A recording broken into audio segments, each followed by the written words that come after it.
आणि 240 खासदार एकत्र संसदेमध्ये प्रवेश करतील आणि प्रवेश करताना प्रत्येकाच्या हाती संविधानाची प्रत असेल. 240 संविधानाच्या प्रती प्रत्येक खासदाराच्या हाती असतील आणि संविधान रक्षणासाठी कटिबद्ध आम्ही आहोत हा संदेश घेऊन 240 खासदार हे संसदेमध्ये प्रवेश करतील. आता मोदी शहा आणि त्यांच्या ईस्ट इंडिया कंपनीला कळेल विरोधी पक्ष काय असतो. ज्या विरोधी पक्षाला गेल्या 10 वर्षामध्ये चिरडण्याचा दडपण्याचा प्रयत्न केला तो विरोधी पक्ष एक प्रचंड ताकद घेऊन संसदेमध्ये जातोय. मोदी आणि शहांसमोर 10 वर्षात प्रथमच विरोधी पक्ष नेता असेल आणि तो त्यांच्यासमोर पहिला वाकर बसलेला असेल.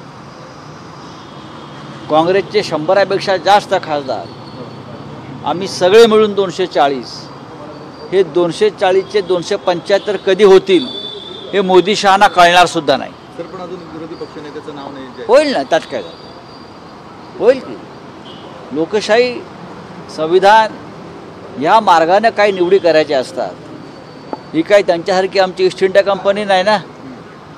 कोणालाही कधी नेमलं बहुमत नसलं तरी प्रधानमंत्रीपदाची शपथ घेतली नेमू. सर वायकरांना शपथ देऊ नये अशी आपली मागणी होती. असं आहे की उद्या शपथविधी होतो. बघा, या देशामध्ये जर कायदा असेल संविधान असेल तर वायकरांना शपथ दिली जाणार नाही. अत्यंत घोळ घालून त्यांचा विजय जाहीर केलेला आहे. प्रकरण न्यायप्रविष्ट आहे.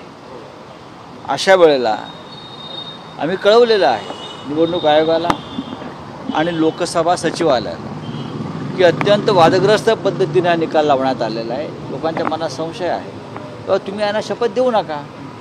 आता पाहूया कायद्याचं आणि किती पालन होत आहे ते. पण अशा वेळेस आपले 240 खासदार काय करतील शपथ पाहू ना. आता आम्ही पाहू. जर लोकभावना दडपण्याचा प्रयत्न केला तर आम्ही एकत्रित आवाज उठवून. आता आवाज घुमणार ना.